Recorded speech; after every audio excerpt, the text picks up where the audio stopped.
way we think. Right. And actually, do you know what this is that I brought this? If people are just listening, it's a long beaked mask. Like a bird mask. Yeah. I do not know what that is. Okay, so a lot of people think this is a Venetian mask. This is actually particularly a particular example from Venice. It is what doctors would have worn during the bubonic plague. So it's called the plague doctor mask. And so it was invented in the 17th century by a French doctor. And the idea behind it was, so people thought that disease was spread by this thing called miasma, which are like little particles in the air. They're sort of associated with bad smells. So if something smells bad, it's probably not good for you, is what they thought. And it kind of makes sense because if you're in a really, if you're in a slummy area of the Victorian period, it probably has a lot of disease. It probably doesn't smell good. So that was sort of the thinking behind it. So what you would do is you would put sweet smelling herbs into the beak. And so you would be smelling this in. It would protect you from those evil miasma. Whoa. Yeah. Is that a real one?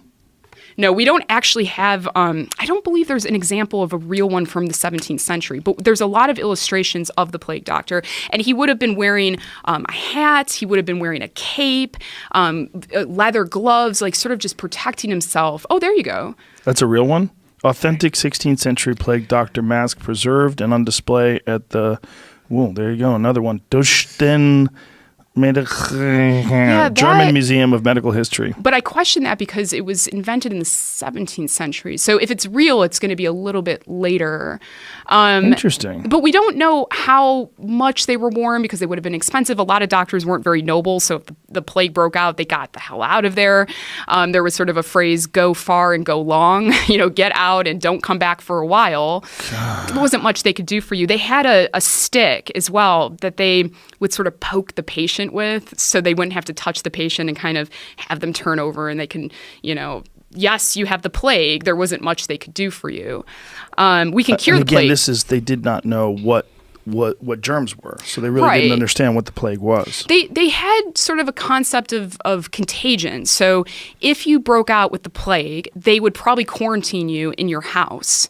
And they put a big cross on the door. And so people would bring food and you'd put a basket outside of your window with a rope and you take. And so they'd do that until everybody was dead in the house or that the plague had passed and they felt that you were safe to come out into the general population. So there was an idea that these things were contagious, but not, again, in the way that we kind of understand diseases being spread today. God, it's so strange that they would...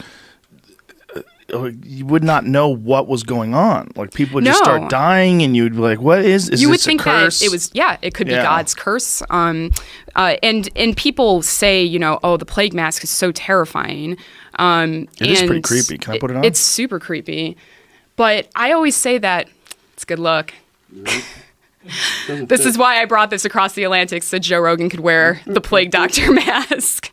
Yeah, how many people would know what that is? Like if you went, if you go to Venice, party? they say plague doctor mask. Really? It's funny because I was just in Venice recently and they were saying that, the big carnival that they have every year, it's becoming harder to do because of security reasons. So you have like a huge population of a city wearing masks and covering their identities. Oh. So they have to cut back, which kind of sucks because, that's like the fun of the carnival.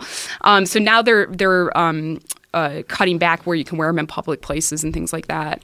But what a weird world we live in. Yeah, it is unfortunate. Can't even wear a plague mask. Can't wear a plague mask.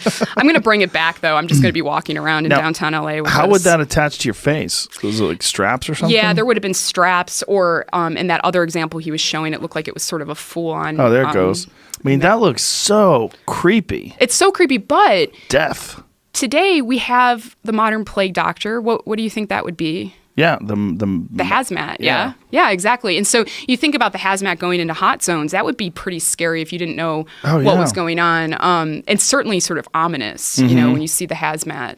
So it's a weird thing that exists because in a strange kind of way, it probably did protect the plague doctor because he was covering himself up, but it protected him for the wrong reasons. He still didn't understand how disease